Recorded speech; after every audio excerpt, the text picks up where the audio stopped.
Well, I first met Brian 7 years ago, soon after he and Allison met on a walk around Lake Lady Bird in Austin, Texas. Boy meets girl and her pug, and history was never the same after that. When Allison told me that Brian was a former sheriff and that he worked in security for the NSA, I thought, this is the kind of man every father wants his daughter to marry. Law and order, committed to the truth. So over the next 7 years, I saw that these were more than just a job for Brian, it's who he was, and so much more. As you know, Brian was a person of integrity. He was in private what he was in public. No big secrets. You saw what he was, you got. He was committed to truth, but he was also kind and understanding. He was a bridge builder. He connected people to people, and he did that right away with our own family, the Flynn side of the new family, by reaching out to be sure that every one of us felt included in his relationship with Allison. He was committed to law and order. He was responsible and dependable at home as well as at work, which is what every dad wants his daughter to experience. But he was also serendipitous. He was fun-loving and adventuresome. 1 year ago, he arranged for my wife, Letha, and Allison, the four of us, to go to Zion National Park. And we were surrounded, as many of you might have known, through the incredible beauty of that park. That was Brian's inspiration and idea, and we will treasure that memory for the rest of our lives. Well, I can go on and on and on, but I'm not going to steal your thunder. I'm going to allow more time for you to share some of your impressions of Brian. But before I do, I just want to address the question, where did these qualities come from? You know, I've said to a number of friends back in Columbus, he was a gem. He was a gem of a man.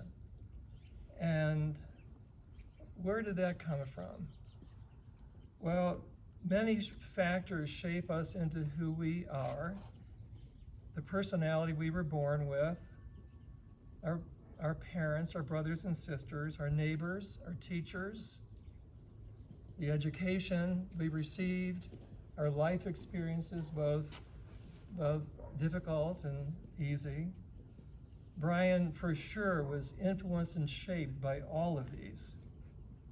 But at the very core of it all, the very core of his being, he had a faith in God. He told me that he grew up in a traditional church, and he believed in God from the time he was very young.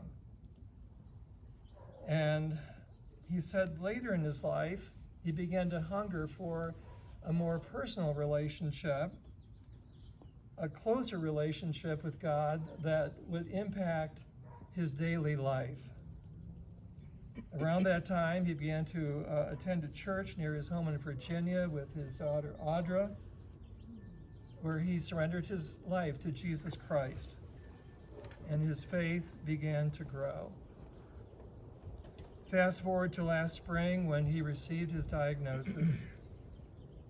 When that happened, we talked about his faith as he was facing 8 rounds of grueling chemotherapy followed by the surgery.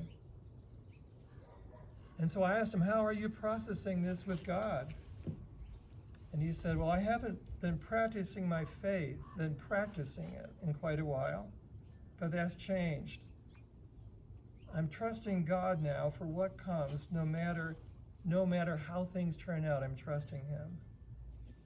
And this became his unwavering posture over the next 6 very difficult months to the last day of his life. I can hear him now. He said, I know who's got this.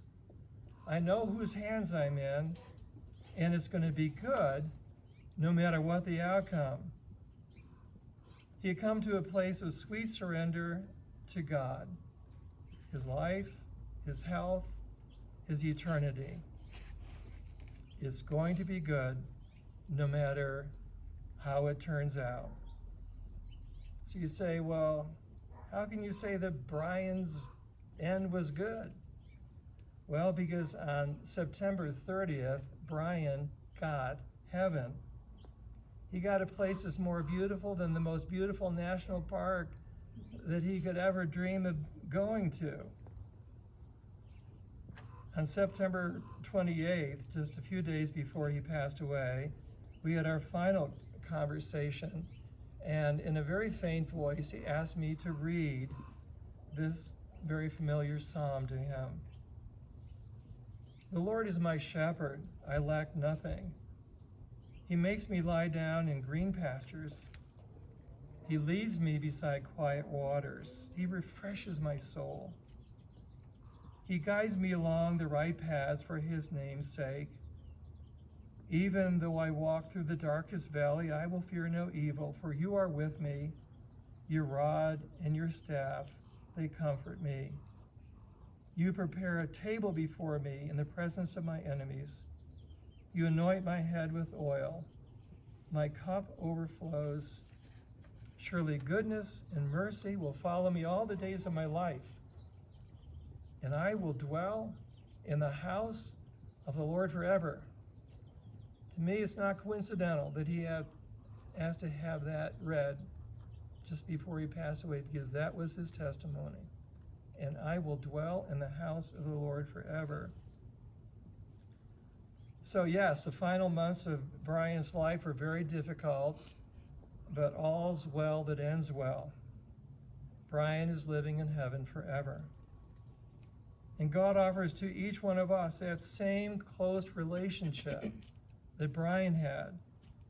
It's a gift that we receive. It's not something we earn. We receive by simply placing our faith in the one who made all this possible by his life, his death, his resurrection, and his ascension to heaven. So this is the Brian I knew. This is the Brian I loved as a father-in-law and as a very, very close friend. And now I want to allow some time for you, beginning with Audra, his daughter, for you, just as you feel prompted and led, to share your thoughts and memories of Brian.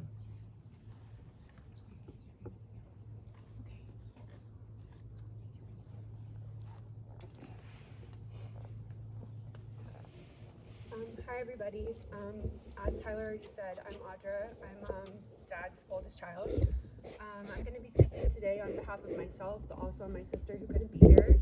My sister is very pregnant and also in nursing school, so the trip from Rhode Island just wasn't realistic, and so I'm going to be saying my own piece and then reading a poem that she wrote for everybody. So I'd first like to thank everybody for coming here today as we honor my late father, Brian, and pay our respects. It means the world to our family to see how many lives Dad has touched. He was funny, stubborn, and honest to a fault, especially when it came to me. He used to say to everybody that I had diarrhea of the mouth, which honestly, he wasn't entirely wrong. So in his honor, I'm gonna try and keep this short, or at least shorter than he'd expect from me. When I tried envisioning how I wanted to pay tribute to my dad, my mind kept coming back to a butterfly, specifically a painted lady. If you're not familiar, painted lady butterflies are delicate, strong, beautiful, and resilient. They symbolize the eternity of the soul and rebirth, representing the soul's journey of transformation and renewal. This metamorphosis from a caterpillar to a butterfly is a powerful metaphor for life, death, and resurrection, suggesting that the soul transcends the physical body to achieve a higher, more beautiful state of being. The butterfly's graceful flight is seen as the soul's liberation from this physical world, and this felt really fitting for my dad because he always taught me to face life with quiet strength and to appreciate God's beauty in the simplest things and to trust that even change and loss can hold a greater meaning in God's design. So yesterday, my family and I each took part in a private ceremony releasing our painted lady butterflies prior to this gathering today. in order to carry forward the symbolism and transformation, endurance, and the soul's journey home to God. When I saw the butterflies fly free, sorry.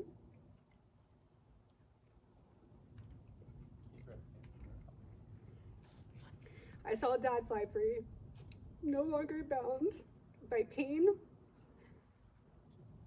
or suffering or by time.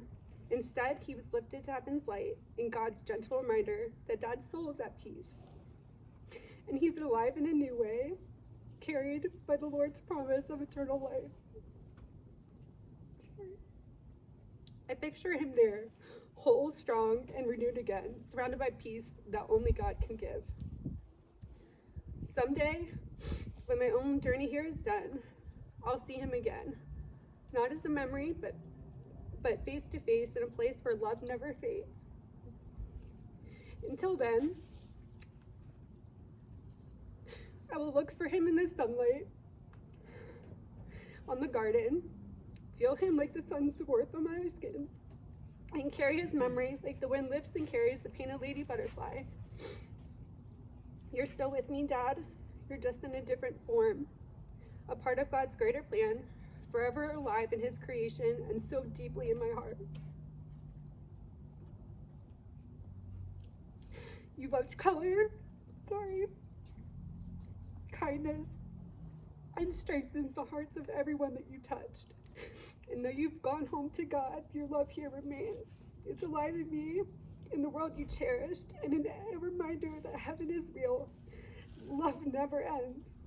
And for love, just like the painted lady, it travels far, but always finds its way back home. I'm just gonna take just a second, sorry. No,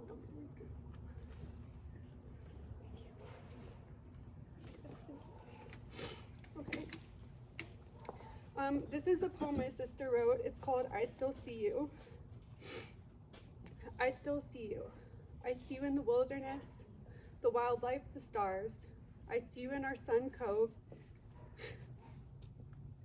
a spitting image of you, a lefty who dreams of Mars. I still see you when I pass a softball field. I think of all the times I missed a pop fly, or I struck out when I was up to bat. I always remember you in your baseball hat. I still see you surfing the beautiful Rhode Island waves with me for the first time. Finally, I got to show you something you had never done before. I miss you, but I love you even more. I still see you, no matter where I go. I know you're close by, keeping a watchful eye. I see you in all the pictures and memories I've collected. I know they will never fade. You're everywhere in every hue and every shade. I still see you. I know you will be there for our son's birth too. A memory I was planning to create somehow changed in time. Your passing truly is a crime. Our daughter Serena has your intelligence, your eyes, and your wisdom. You will never be seen as just a victim. A life cut too short, leaving us all with pieces to sort, but I still see you. I'm grateful for all the times that we had, never a memory deemed bad, just being an amazing dad. The sun will always break through. I always see you. This I will look forward to. Thank you, guys.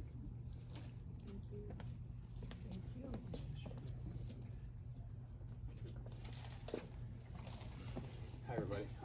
I'm Luke. I'm his son-in-law. I knew I would be similar, so I've tried to write something very, very concise. And I shouldn't even be emotional yet. I'm just preparing, so bear with me.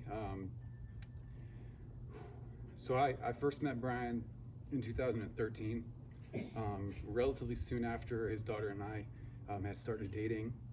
And it seems like I didn't flop the first impression too poorly, because ultimately he gave me his blessing to marry his daughter and become his son-in-law in 2018.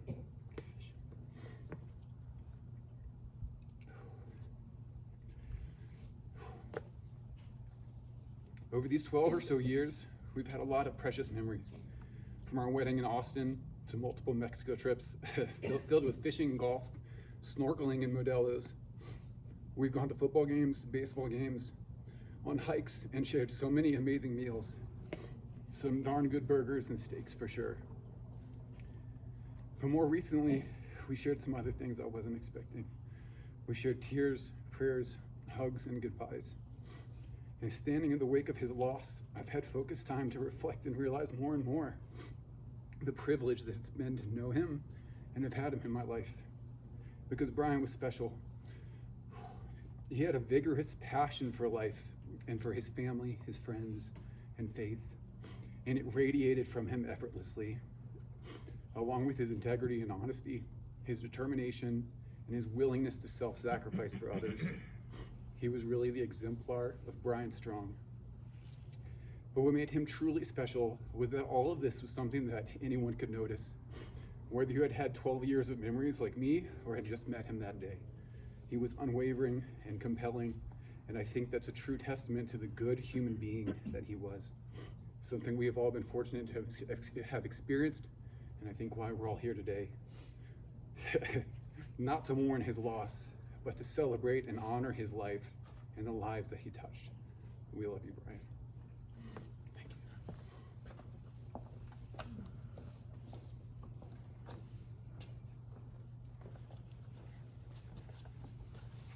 Okay, now we'd like to provide an opportunity for any of you to share. We've got neighbors here. We have a number of people from work, friends of Allison as well, who might have known Brian. So feel free to share. Doesn't have to be long. We'll start with Jim. I'm James Konopasek, Jim Kono for short. I met Brian about 10 years ago at NSA. And NSA at that time was recruiting older guys in our mid-50s to 60s to kind of bring up some younger people and be trainers, be folks that they could really count on. And Brian and I worked in separate floors. I worked on the 3rd floor of this big building out there by Fort Meade, and he worked on the 2nd. But our paths crossed one day when I got rumor that there was some excellent beef jerky being given out by Brian in the on the 2nd floor. So I'm really quite a jerky fan. So I go down there, introduce myself to him. Well, it was venison jerky. And any of you who know Brian as a hunter, he was quite a good deer hunter. And he knew how to make fabulous things out of deer meat. And so that was our first little common ground, the beef jerky that was actually venison. And Brian got me interested in going hunting again. I grew up in southern Oregon, the rural part of Oregon. Deer were plentiful. He grew up in Pennsylvania, and then his part of Virginia, the deer were just plentiful. So he loved deer and he loved hunting. But more important to him, on the various trips that we took over 10 years, back east and out here in New Mexico, it was always about the nature. And we called it our heavens on earth. And we had, 5 or so just perfect places that we both loved. And the national parks were part of that. Yes. El Morro, a neat national monument in eastern New Mexico. The Caldera, he loved that. And so we became very good friends, both in terms of our sharing of nature and the work that we did for NSA Polygraph. I decided in 2018 that I was going to retire. So I came out, retire in the Southwest. We came out here, my wife Victoria and I came out, visited Arizona, but fell in love with New Mexico. And we're horse people. We got a nice little place out in Edgewood, horse country. And Brian just loved helping me. And so he helped me dig a trench one day from my barn to my house. And we hit a water line and there was a problem. He was always there to help, And on our road trips, hunting, fishing trips, he talked a lot about the people closest to him in his life, and he was so proud of his daughters, and was so thrilled when he met this woman with this huge smile and a pug in Austin, Texas. I remember, yeah, up at NSA, he was all excited, telling. And he actually met Allison, I think it was the same weekend or so as Audra's wedding. So Yeah. that was kind of a good thing. But the other thing he was quite proud of was getting involved in the Big Brothers program. And this is where he met Darius, Dee. And he would tell me a lot about going to ball games with Dee, and maybe shooting baskets with Dee. Isotopes game, and yeah, he was just involved. And so, you know, he loved his kids, yeah, much like I do. Yeah. And then, you know, I basically talked him into moving here. I said, you gotta come out here, you gotta come work for Department of Energy. And there's several of our colleagues here, Ruby, Elmer, and Joel. And it's a great job, and a little bit of a learning curve, but we really enjoyed our work here. And my fabulous colleagues, we put together a nice little basket that's in the living room there with some neat pictures of our escapades at Department of Energy. But just an amazing human being, and I'll miss and love him forever.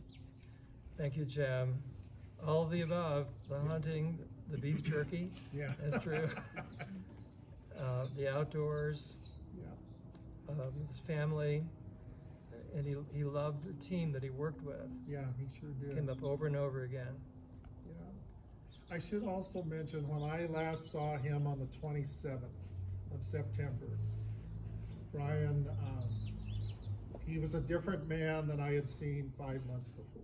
Yeah, he knew the end was close. Yes. So we prayed. He apologized to me because he always wanted to do what's called the over the top. And look over that mountain there, the rugged Sandia, from this side to my side, which is called the green side. It's about a 14-mile hike. But he always wanted to do the over the top with me, and he was apologetic that we couldn't do that. Just didn't get it done. So Maybe anyone someday who wants you to do will. over the top, let me know.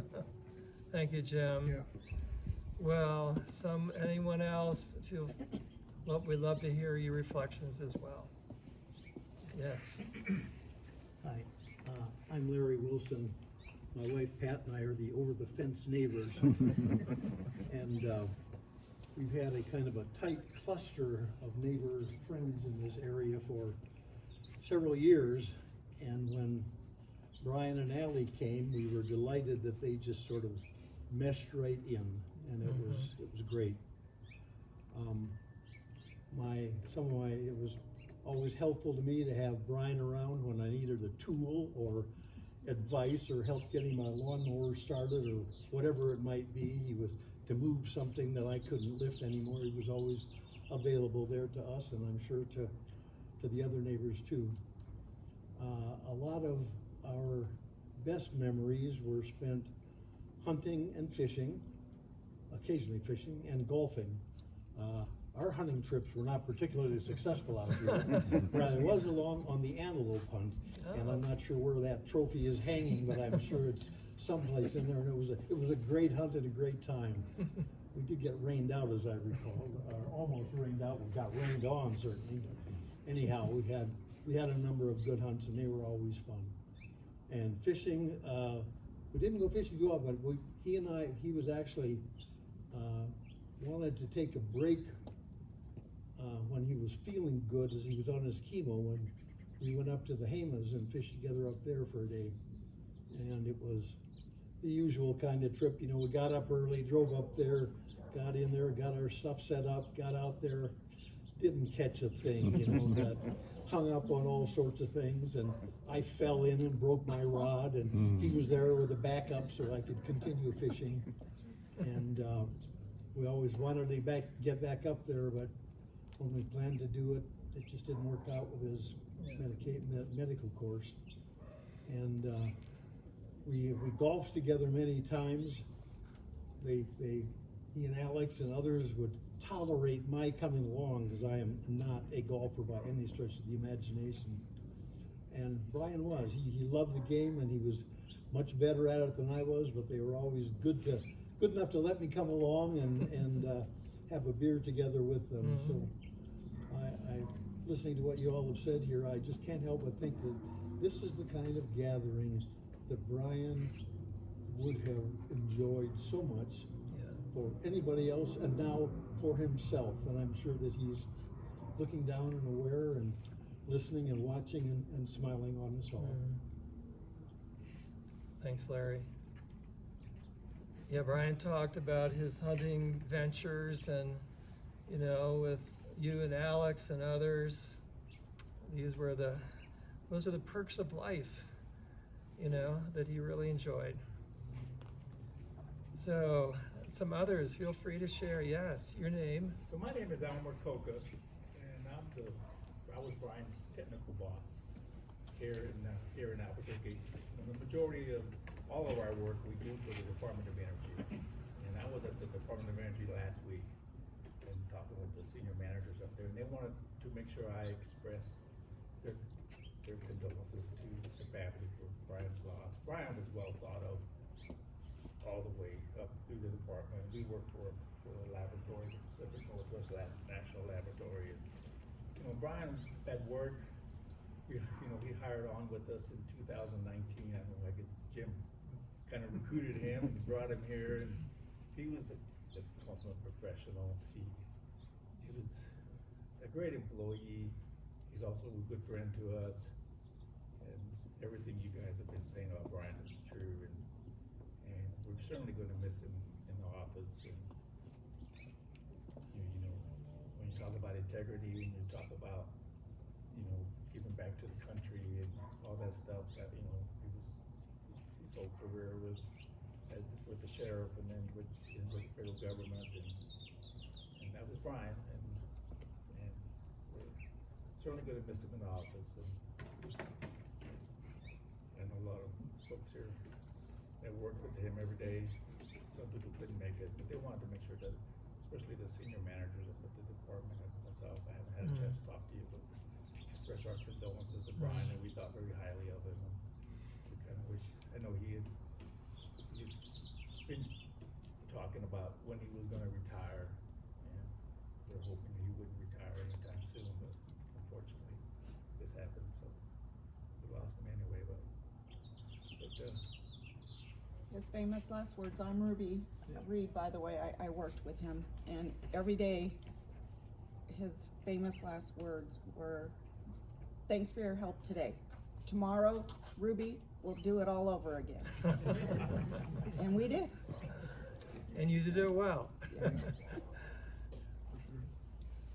Thanks for sharing that. A man of integrity in all the different aspects of his life.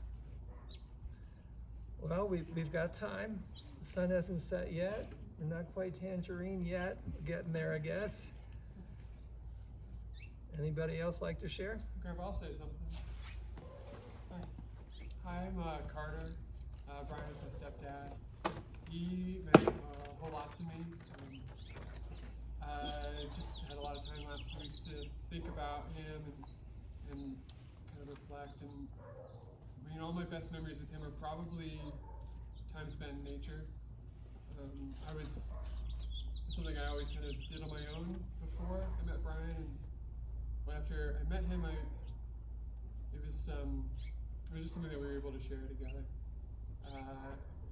We'd go out to Pennsylvania every year and work on this hunting cabin, and he was just so eager to teach me things that he had picked up after a lifetime spent out there, out in the woods, hunting, and I just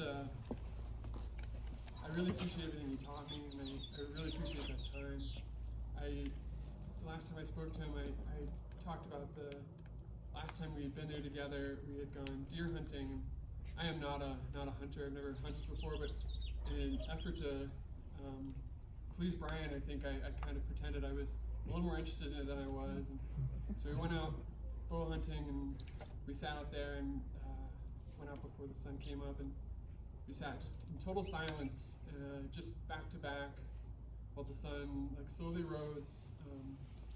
And I had zoned so far out at that point. I was not thinking about deer. I wasn't thinking about anything. I was just kind of enjoying the moment and watching the forest slowly change and the different birds wake up, and listening and thinking, oh, that bird and that bird, and being excited for when we could finally talk again, so I could tell Brian about all the birds I had heard. And that's when he shot for the deer, and I woke me up. I had completely forgotten why we were there, and he missed, and I was so happy he missed. And he expressed to me, he goes, you know, it was probably a good thing I missed. It would have been a real pain in the ass to carry this out of here. And we have a lot of work to do in the house today, and we would have had to take it to a butcher and skin it, and you know, it was just a nice moment of serenity and peace that we shared together. I've really drawn on that moment a lot in the last few weeks of just feeling like very close to him, and I've felt that way since. Every time I've made an effort to go out and hike into Sandias, and went out camping this last weekend, and I just can't help but be reminded of him every time I'm out there. I see something, a rabbit. I was out in the ocean, and I just saw a pod of dolphins go by, jump out of the water right as close as that table to me, and I just, every one of these things. I saw a butterfly today. I went out camping out in the middle of the night, and I looked up, and I just thought about Brian, and shooting star went right over. And it's, all these things may be random or they may not be, but they feel really close, and I feel that closest to him every time I'm out in nature. And I just encourage everybody to do the same, to look for him everywhere, because he's everywhere. Thank you for coming. Brian touched every generation, you know, Darius and Nellie, and, you know, Carter, Allison's son and my grandson, his peers, and those of us that are older. It was the same Brian, connecting in the same way with every generation. We still have some time left. If somebody'd like to share, if not, we can move on. Okay. All right, well, we're going to end our time in an unusual way, which is Brian. Brian enriched our lives because he engaged with us. He didn't observe people at arm's length. He observed them, but then he engaged, he connected, and he let the light of who he was on the inside shine on the people that he became close to. And because of that, our lives have all been enriched because of him.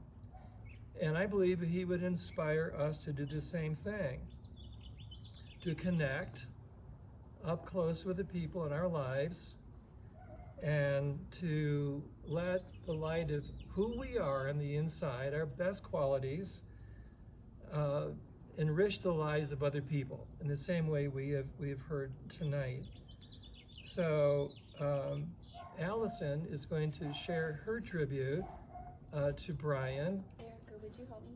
And then when she's finished, she is going to light a candle.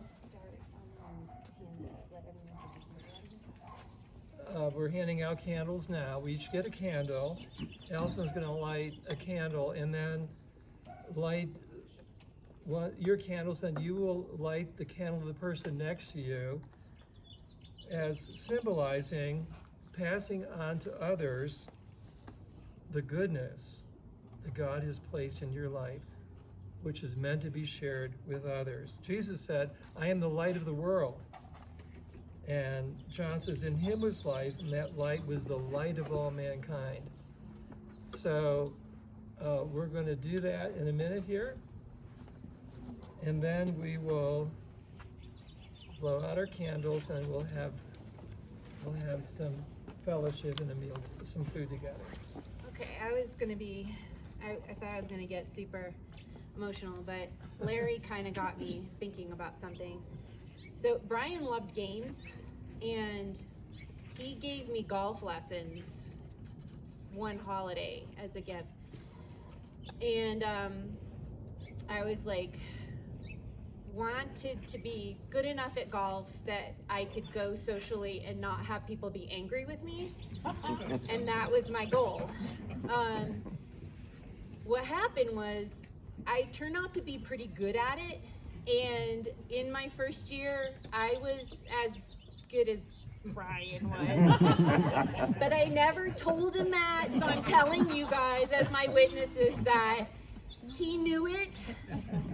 He couldn't really admit it, but he was very encouraging of me when I did well, and he was a little bit confounded when we ended up with similar scores, which we didn't keep score, but you know Brian, he said he didn't keep score, but had a general idea of how well he did, and we did pretty equally. But to him, there was never like a simple dip in the pool or tossing a softball back and forth. Somehow he turned all of these moments into a challenge.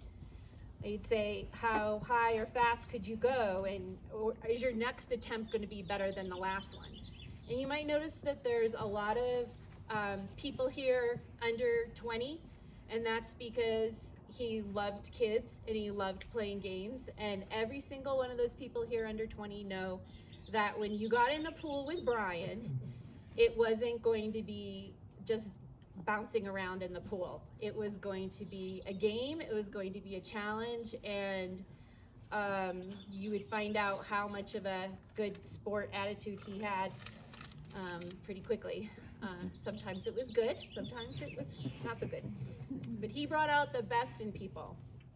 And very quickly we learned his expectations. As Audra was one of the first people to learn what his expectations were. And it rose the bar inside of us that we wanted to be at least as good or better than the way he saw us. So tonight I want to challenge you, just as Brian did, as you light the candle, go forward making every day an adventure, which is something Brian did very well. Find a connection with every new person you meet, was something I saw him do over and over and over again. And be your best self in all situations, even golf and swimming and softball. So I'm gonna start over here, and you can, if your candle goes out, I'm gonna start with this one.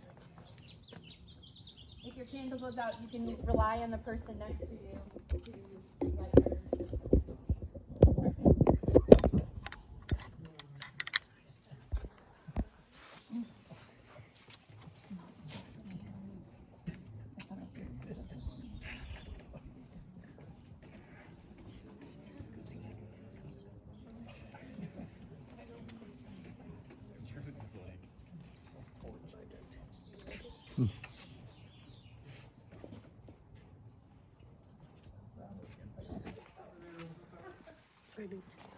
Oops. I let you do that. Thank you. You got the strong fire, don't you?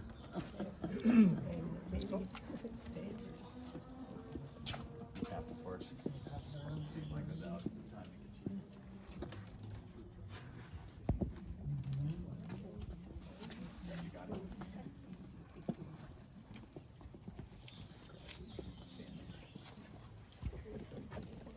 Keep an eye on it.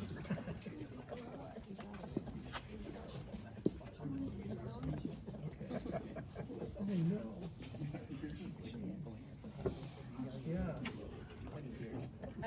tell my dad's not a true New Mexican and his Spanish isn't so great, so, but you all know he meant watermelon mountains. Not tangerine. I just want to make it clear I've Did I say learned something since I've been here. Well, I was a little bit nervous, so I forgot, sorry. It's a fruit, yeah. Not the manzanas, but the... Sure. Yeah, so thank you all so much for being here. He was a special person to me, but I knew all along it wasn't just me. There were so many people that he told me really respected him, and I believed him, and then I found out that was true, and I met all of them, and I have to tell you, I'm pretty proud to have been married to somebody that was so loved and respected by so many people and had such a big impact on their lives. So whether it's playing a game with your family, or it's taking a hike by yourself, or getting somebody else to hike who's never hiked before, or it's just being like a faithful, loving person, I challenge you to take forward what you remember about Brian and share it with someone else, so that it doesn't stop with you. Okay? Thank you for coming, and we've got lots of good food coming out. Let me close with a final prayer here. Our eternal God, you are the comfort and support of all who trust in you. Give us strength as we grieve the loss of Brian, Allison, Audra, Anna, their husbands, and all of his friends. Enable us to look beyond this physical life on earth and see what is eternal. Grant us a true and personal faith so we may follow you wherever you lead us through the course of our lives, so that when our time on earth is over, we will be with you in our eternal home in heaven. We ask this in the name of Jesus Christ, the first and the last, our Savior and our Lord. Amen. Amen. All right, I guess we need to blow out our candles. So. Thank you, Brian. And Yes. also, guys, happy birthday, Brian. Oh, today's his birthday, Brian. Happy birthday, Brian. It's turning tangerine. Okay, help yourself to some refreshments.